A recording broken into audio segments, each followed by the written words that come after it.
Hi, I'm Ben. I'm here to learn English. And I'm Emma. I'm here to help. Let's learn together. Let's learn together.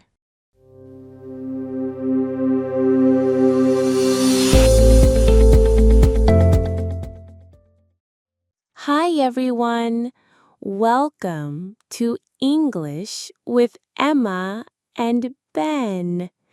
I'm Emma, and I'm so glad you're here. And I'm Ben. Thanks for joining us again. If this is your first time listening, hello and welcome. We're here to help you learn English in a fun and simple way.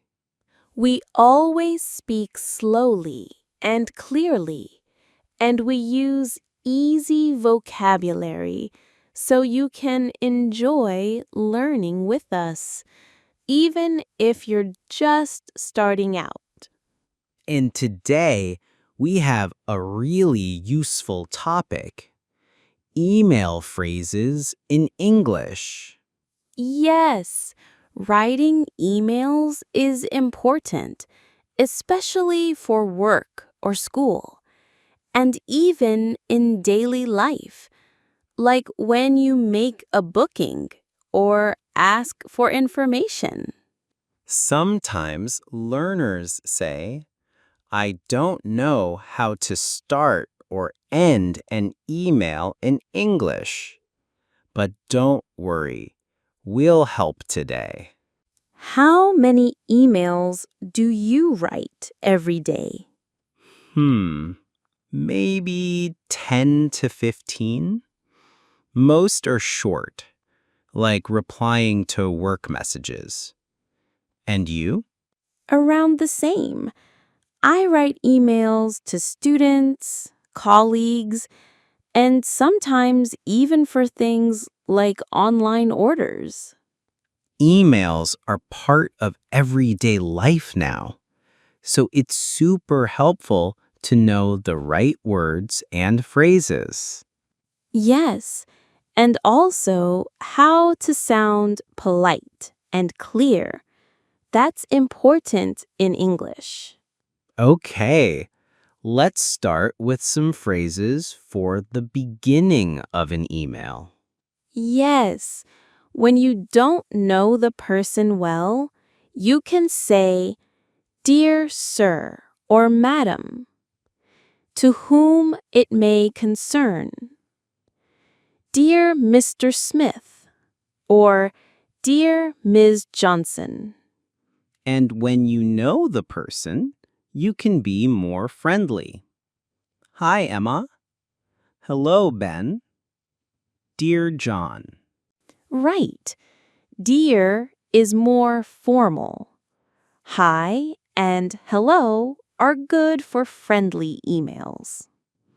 After the greeting, you need to start your message. Here are some good opening lines.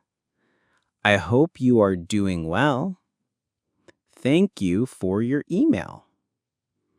I'm writing to ask about. I'm writing to let you know. Just a quick note to say.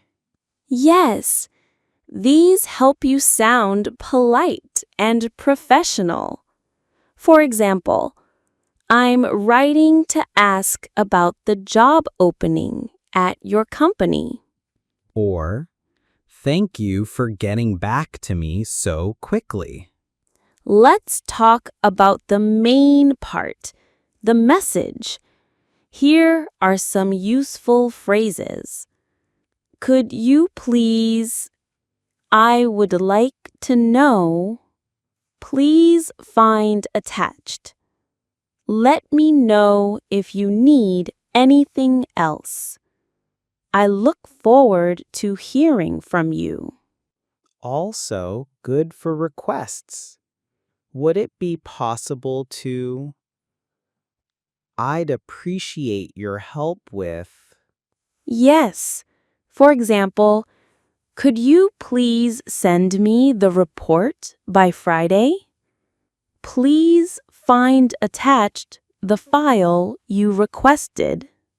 Now, let's end the email. You want to be polite and clear. Some good closing lines are, "Let me know if you have any questions. Looking forward to your reply. Thanks again for your help." And sign off with best regards, kind regards, sincerely, thanks, all the best. Same here. So a full email might go like this. This is an example. Hi, Emma. I hope you are doing well. I'm writing to ask if you are available for a meeting next Tuesday. Please let me know what time works best for you.